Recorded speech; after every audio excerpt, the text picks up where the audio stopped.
terceiros anos, tudo bem com vocês? Espero que sim. Na aula de hoje, nós vamos estudar a crise de 1929 e também, depois que aconteceu a crise, as decisões de Roosevelt, quando ele criou o New Deal para tentar solucionar o problema da crise, tá bom? Primeira coisa, o que é uma crise? Uma crise econômica é quando falta dinheiro, é quando tem um número de desempregados muito grande, de pessoas miseráveis, em situação muito difícil, situação econômica muito difícil, falência de bancos, de indústrias, desemprego em massa. Por exemplo, com a pandemia nós estamos passando por uma crise econômica que com certeza vai aprofundar mais, infelizmente, certo? E é isso que nós vamos estudar. Mas antes de entrarmos na crise de 1929, vamos estudar todo o contexto, certo? Dessa crise de 1929. O primeiro conteúdo que nós vamos estudar é o período chamado Entre Guerras. Esse período é o período que vai do final da Primeira Guerra Mundial até a Segunda Guerra Mundial. Vai de 1918 a 1939. Depois que acaba a Primeira Guerra Mundial, todas as nações do mundo vão enfrentar grandes dificuldades econômicas, certo? Mas mesmo assim, nesse período vai ser implantado o governo democrático, um governo de representação democrática. Mas com a crise de 1929 vão surgir assim várias ditaduras. Se no comecinho do final da Primeira Guerra Mundial a maior parte dos governos eram democráticos, vocês vão perceber que entrando na crise de 1929, a maior parte dos governos vão ser ditatoriais, certo? Depois a gente vai também, para entender um pouquinho da crise de 1929, nós temos que entender a ascensão dos Estados Unidos, certo?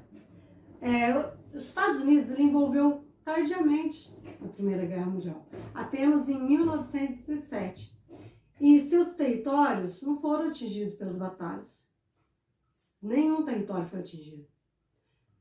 Além de não ser atingido, os Estados Unidos obteve muitos ganhos financeiros e políticos.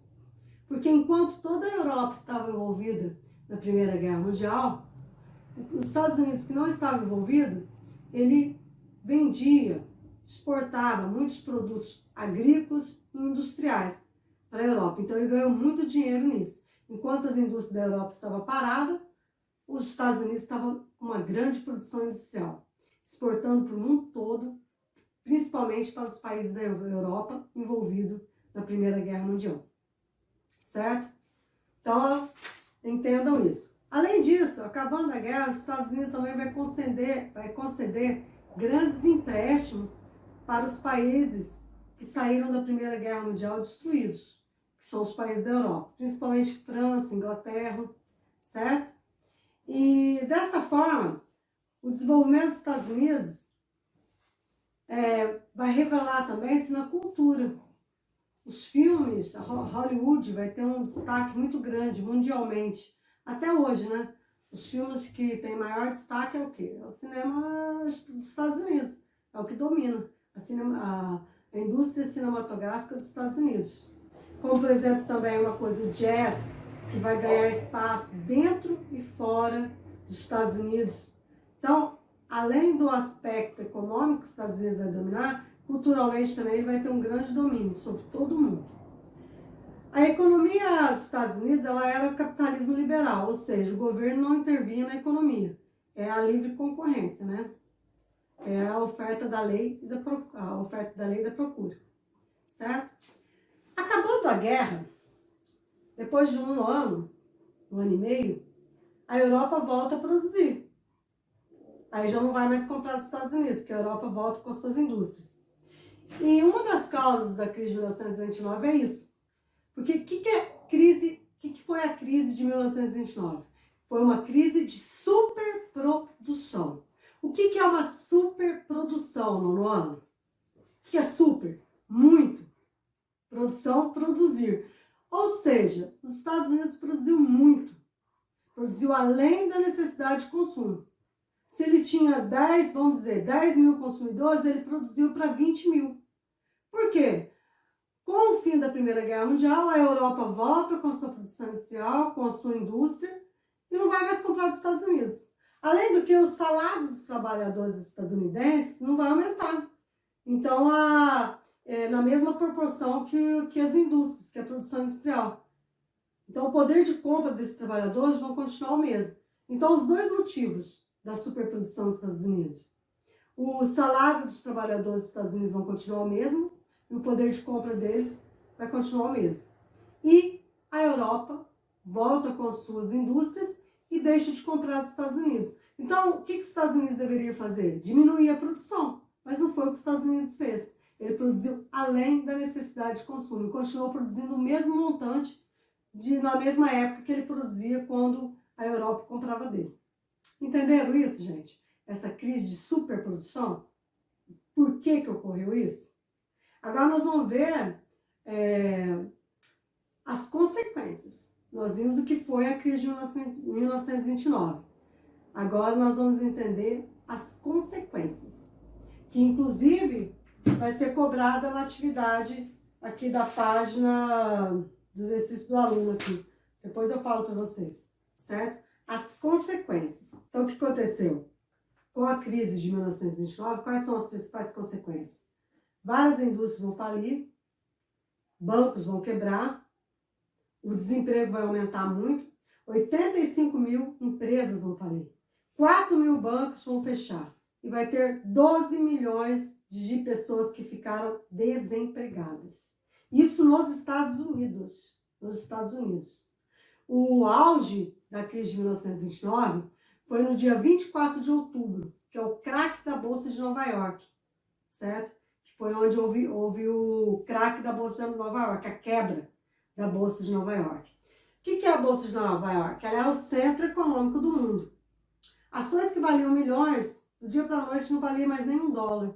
Então, pessoas que eram muito ricas, que investiam na Bolsa, se tornaram pobres do dia para a noite. Inclusive, muitos investidores se mataram, se suicidaram, porque não aceitaram ficar pobres do dia para a noite. Por quê? Porque como aumentou muito a produção, muitas indústrias não venderam. E vocês sabem que a ação, como que funciona? Você compra uma ação de uma indústria, se a indústria tiver lucro, essa ação sobe. Se a indústria não tiver lucro, a ação não vale mais nada. E foi o que aconteceu com a Bolsa de Valores. Como várias indústrias faliram, as indústrias já não estavam tendo os mesmos lucros, né? Houve aí, como eu disse para vocês, 4 mil bancos falidos, falências de 4 mil bancos, e indústrias, 6 mil indústrias fecharam no mesmo dia.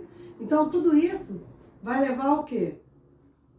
O craque da Bolsa, que é quando as ações despencaram do dia para a noite.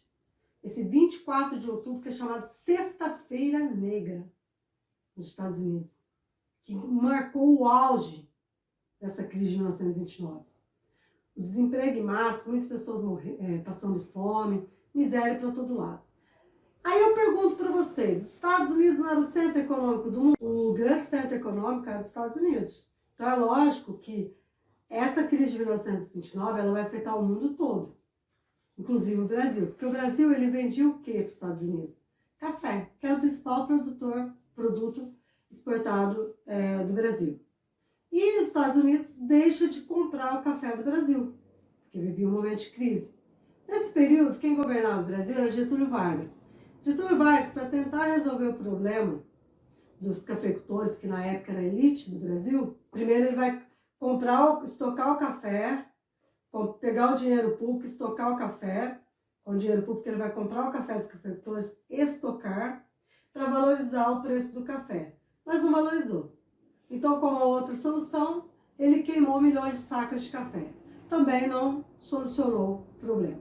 Então, houve uma quebra da oligarquia cafeeira, que passou a não ser mais a elite do Brasil, a não ser o dominante do Brasil, certo? Porque muitos faliram, muitos fazendeiros faliram.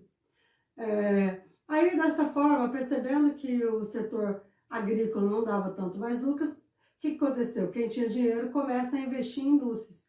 Aí começam a surgir as primeiras indústrias do Brasil. Então, o historiador Cláudio Vicentino, ele diz o seguinte, numa frase bem interessante dele. Ele diz: o Brasil cresce na crise dos outros países. Por quê? O Brasil começa a industrializar justamente nesse período, certo? Ele começa, então, a investir em outro setor, o setor industrial. Tudo bem, gente?